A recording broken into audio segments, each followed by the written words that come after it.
successful, you have to understand one thing about wanting to become successful. It's hard. It's really, really hard. Go in understanding that. Most people go in with the wrong attitude. I'm gonna just go do this. It's easy. No, it's hard. Expect challenges to come, setbacks to come, trials to come, hardship. It's hard. It's hard to be successful. But let me tell you something else though. I've not been successful. And you know what? That's hard too. And you know the thing about not being successful and the hard part of it is, you don't have options with that hard. You can't decide, okay, well, I'm gonna take a vacation, give me a break, or I'm gonna go down here and I'm gonna buy me an outfit, make me feel better, or I'm gonna eat at a different restaurant tonight because I'm tired of that. Being successful creates options for you. When you're not successful, it's hard. When you're successful, it's hard. So you have to make a conscious decision. Which one of these hards do I want? Do I want the hard with options, or do I want the hard without options? Do I want the hard with some upside, or do I want the hard that leads to nowhere? And that decision for me becomes quite simple. I'm gonna take the hard with some upside, because success is really hard, man. It really is, and it's daunting. That's why most people stop. Everybody has that moment where you have to decide, am I gonna go through or I'm gonna quit? The sad part about it is, the average person on the way to their dream quits. Before God's package arrives.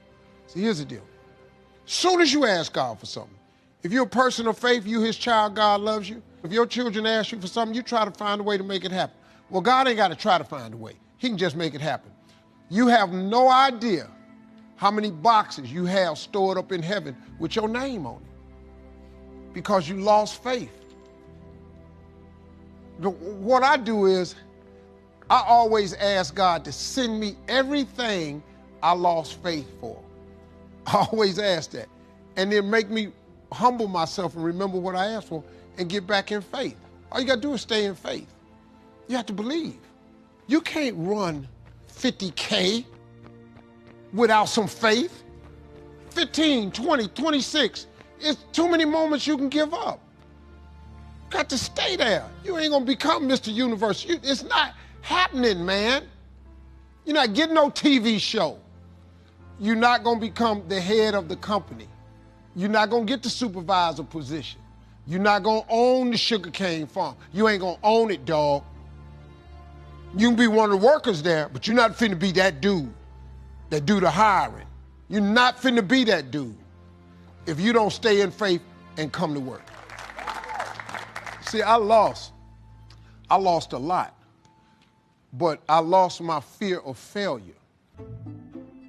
Michael Jordan, in his life, has taken 946 game-winning shots. Michael Jordan ain't made but 123 of them. But they don't write about the losses. They write about all of them that went in. His last game against Utah, and he hit that jumper. That's all you see. He didn't do that but 123 times. He missed 800 sometimes. But he wasn't afraid to take game-winning shot. You just gotta lose your fear of failure. Failing is part of the process. You got to train to run a long way. You can't just go get in the first competition, your ass win. I lost my first comedy competition I ever got in. $10,000 out here in LA. I flew from Atlanta, man. I needed that $10,000 so bad, man. I was in a world of hurt. Homeless, people didn't know. And I was the funniest guy on the show. The guy that run the comedy club, Eric, came up behind me when they was about to announce the winner, said, congratulations, man, you won this thing. See, that's a clue. Because I needed this $10,000. I ain't never had $10,000. They announced the winner, Rocky LaPorte, comedian from Chicago. One of the judges was the owner of his home club. I couldn't have beat this dude no kind of way. He came up to me and said, I know you thought you was gonna win, but I got your ass. You ain't even never heard of Rocky LaPorte, have you? You got who ass? See, what Rocky didn't know was, when I lost, I wasn't gonna quit. I ain't get off Faith Street. I kept staying there, because I knew he was gonna come get me sooner or later. I just don't believe he bring you this far to leave you. Wherever you at right now, God did not bring you this far to forsake you, to let you go. He brought you this far because he had purpose for you. The reason you ain't got COVID and died, because he got purpose for you. The reason you still here, because he got purpose for you. If when God is through with you, you won't wake up no more. But as long as he wakes you up, that's a sure sign that God got something else for you he ain't gave to you yet.